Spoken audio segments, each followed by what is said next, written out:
নবী সাল্লাল্লাহু আলাইহি সাল্লাম আবু তালেবকে কালেমা পড়াবার জন্য কি পরিমাণ কাঁদছে, চেষ্টা করছে।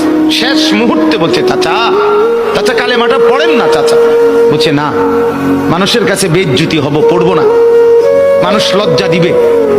আল্লাহ নবী সাল্লাল্লাহু আলাইহি সাল্লাম বলছে, কানে কানে বলেন, আমি কাউকে শোনাবো না, আমি শুধু হাসরের মাঠে বলবো, মৃত্যু পর্যন্ত চাচা ওয়াদা দিলাম জগৎবাসীকে শোনাবো না আপনি ঈমান আনছিলেন, কানে কানে কন। আবু তালেব বলছে না, কানে কানেও বলবো না।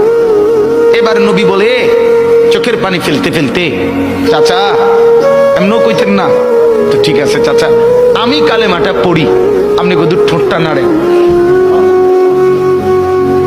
আপনি শুধু ঠোঁটটা নাড়বেন, আমি হাসরের দিন বলবো মাওলা আমার চাচা কালেমা পড়ছিল এজন্য ঠোঁট নাড়ছে, এর সুযোগ দেন।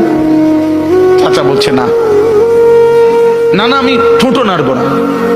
আল্লাহ নবী তখন অঝরে কাঁদতেছিলেন আর চোখের পানি ফেলে বললেন, চাচা আপনি জাহান্নামের আগুনে জ্বলবেন, আমি সইব কেমন? আবু তালেব নাফরমান তখন কি বলছে জানেন? আন্নারু খায়রুম মিনাল আর। মুহাম্মদ, মানুষের কাছে লজ্জা পাওয়ার চাইতে আগুনে জ্বলা অনেক ভালো।